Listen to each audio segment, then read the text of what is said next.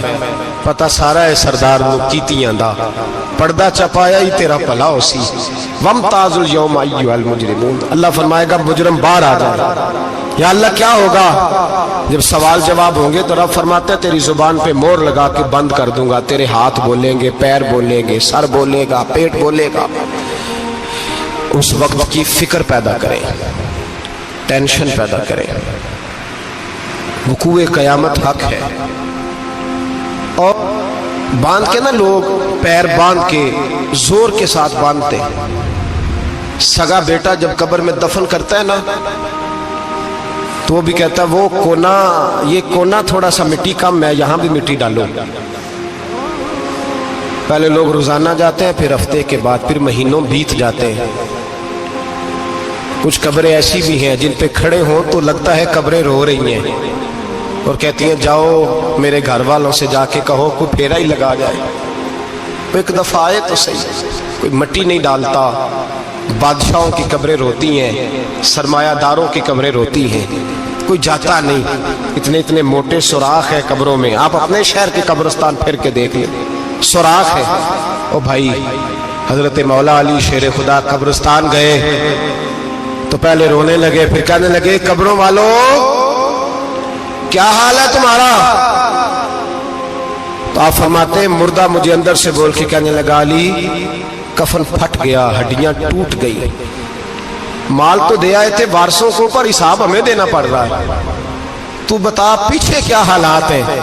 تو حضرت علی کہنے لگے تمہاری بیویوں نے اور نکاح کر لیے, تمہارے دوستوں نے نئے دوست بنا لیے, تمہاری اولادوں نے تمہارے بغیر جینا سیکھ لیا, تمہاری جائیدادیں بٹ گئیں, تمہارا پیسہ تقسیم ہو گیا. پہلے تو کوئی تمہارا نام لیتا تھا, اب تو تمہارا ذکر ختم ہو گیا. اب تو ایک دو نسل تک تمہارا ذکر تھا, اب تو تمہیں یاد ہی کوئی نہیں کرتا. کہتے ہیں لوگ یہاں کوئی رہا کرتا تھا, یہاں کوئی ہوا کرتا تھا, اب تو تم قصہ پارینہ, قصہ ماضی ہو گئے. حساب کا وقت قریب ہے. تم پر بڑا زور دیا ہے. ایک اللہ کو ماننا, اور اللہ کو ماننے کا مطلب ہے نبی پاک کو بھی ماننا. اللہ کو ماننے کا مطلب ہے کتابوں کو بھی ماننا, قرآن پاک کو بھی ماننا. لیکن دو باتیں آپ کو زیادہ ملیں گی, ایک ایمان, اور اس کے بعد سب سے زیادہ زور ہے ایمان بالآخرت پر. آخرت کو مانو. وَمِنَ النَّاسِ مَن يَقُولُ آمَنَّا بِاللَّهِ وَبِالْيَوْمِ الْآخِرِ وَمَا هُمْ بِمُؤْمِنِينَ. اللہ فرماتے ہیں کچھ لوگوں کا دعویٰ ہے کہ ہم اللہ اور آخرت پر ایمان رکھتے ہیں, حالانکہ وہ ایمان نہیں رکھتے, دعویٰ کرتے ہیں, نفاق کا مظاہرہ کرتے ہیں, منافقت کرتے ہیں. جو اللہ کو ماننے والا ہوتا ہے اس کا رنگ اور ہوتا ہے, جس کو پتہ ہوتا ہے قیامت کے دن اللہ کے حضور کھڑے ہونا ہے. اس کے اعمال یہ نہیں مانتے, کہتے ہیں ہم مانتے ہیں, پر مانتے دعویٰ ہے کہ ہم مانتے ہیں آخرت کو بھی اور اللہ کو بھی, پر نہیں مانتے. قیامت قائم ہونا ضروری ہے. اگر وقوع قیامت نہ ہو تو ظالم کی تو موجیں لگ گئیں. جابر تو موج کرے گا, فاسق اور فاجر تو کہیں گے دنیا میں بھی ہم اپنے اقتدار کے زور پر جیتے رہے, آج بھی ہمیں پوچھنے والا کوئی نہیں. عقلاً نقلاً قیامت کا قائم ہونا ضروری ہے. قیامت قائم ہوگی تو مظلوم کو اس کے ظلم پر داد رسی کی جائے گی اور ظالم کو سزا ملے گی. ایک آدمی ساری زندگی دنیا کے اندر لوٹ مار کرتا رہا, دھوکہ فریب فراڈ کرتا رہا, اس کی راتیں شراب و کباب میں گزر گئیں, وہ مرے اور بات ختم ہو گئی. ٹھیک ہے موج کر کے چلا گیا. ایک آدمی ساری زندگی اس نے اللہ تبارک و تعالیٰ کی رضا کے لیے اپنی نظر کی حفاظت کی, زبان کی حفاظت کی, یہاں تک کہ دل کی بھی حفاظت کی, وہ بھی مرے تو معاملہ ختم ہو گیا. اس طرح تو پھر سرکش کا کچھ بنے گا ہی نہیں. نظام زندگی ساری اس کی سوچ ختم ہو کے رہ جائے گی اگر قیامت قائم نہیں ہوتی۔ قیامت کا قائم ہونا حق ہے، اس لیے قرآن مجید نے ایک جگہ پہ نہیں 20 جگہ پہ یہ بیان فرمایا ہے کہ قیامت ضرور قائم ہوگی، قیامت، اور وہ قائم ہو کر اپنے سارے لوازمات سمیت قائم ہوگی۔ میرے نبی پاک صلی اللہ علیہ وسلم نے فرمایا مظلوم کو حق ملے گا، ظالم کو سزا ملے گی۔ جابر اس دن اللہ کی بارگاہ میں رسوا کیے جائیں گے، جن پر جبر کرتے رہے انہیں اللہ کے حضور سے عطا کیا جائے گا۔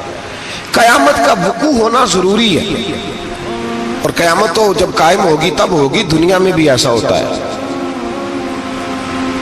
ظلم کا انجام ٹھیک نہیں ہوتا، جبر کا انجام، جھوٹ کی زندگی لمبی نہیں ہوتی، دھوکے، فریب، فراڈ، ملمہ سازی، ان چیزوں کی عمریں اللہ نے تھوڑی رکھی ہیں۔ وقتی طور پر ظالم کو، دھوکے باز کو، جابر کو جو مہلت ملتی ہے وہ سمجھتا ہے میری سیاست کام کر رہی ہے،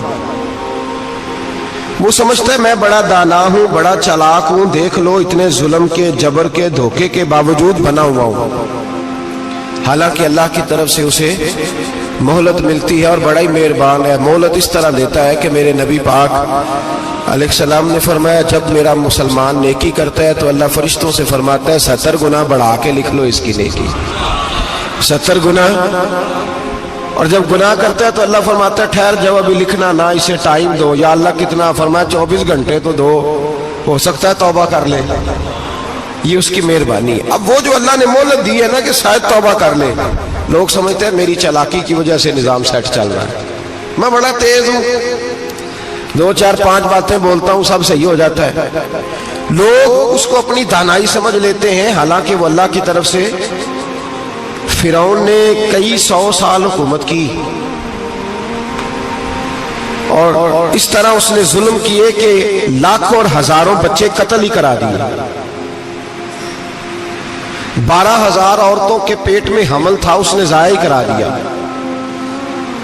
جب حضرت موسیٰ علیہ السلام اپنی قوم کو لے کے نکلے، رستے میں دریا آ گیا، فرعون پیچھے لگا ہوا تھا، وَإِذْ فَرَقْنَا بِكُمُ الْبَحْرَ فَأَنْجَيْنَاكُمْ، اللہ فرماتے تمہارے لیے میں نے دریا کو پھاڑا اور تمہیں نجات دے دی، وَأَغْرَقْنَا آلَ فِرْعَوْنَ، اور فرعون کو غرق کر دیا، وَأَنْتُمْ تَنْظُرُونَ، تم کھڑے دیکھ رہے تھے۔ اب جب حضرت موسیٰ دریا کے کنارے پہنچے تو فرعون بھی پیچھے آیا۔ فرعون لوگوں سے کہا کرتا تھا کہ میں کہتا ہوں تو دریا چلتا ہے، میں کہتا ہوں تو ہوائیں آتی ہیں، میرے حکم کے پابند ہے سارے۔ جاگ رہے ہیں نا آپ حضرات، غور فرمائیے گا بات پر۔ دعویٰ تھا اس کا کہ میں کہتا ہوں تو نظام زندگی چلتا ہے۔ اب جب دریا کے کنارے پہنچی حضرت موسیٰ علیہ السلام تو اللہ نے حکم دیا کہ آپ عصا ماریں۔ جناب موسیٰ نے عصا مارا، 12 رستے بن گئے۔ اب حضرت موسیٰ کی قوم گزر رہی تھی تو فرعون سے پوچھنے لگے کہ تو کہتا تھا میرے حکم سے چلتا ہے، تو وہ تو حضرت موسیٰ نے ڈنڈا مارا ہے تو رستہ بن گیا ہے۔ باز نہیں آتا انسان باز بہانے بڑے ہیں اس کے پاس، بڑی دلیلیں ہیں، جھوٹ سچ بول کے اپنے آپ کو مطمئن کرتا ہے، آخر دم تک تبدیل ہونے کو تیار نہیں ہوتا، دلیلیں گھڑتا رہتا ہے، بناتا رہتا ہے، شور کرتا ہے جان بوجھ کے۔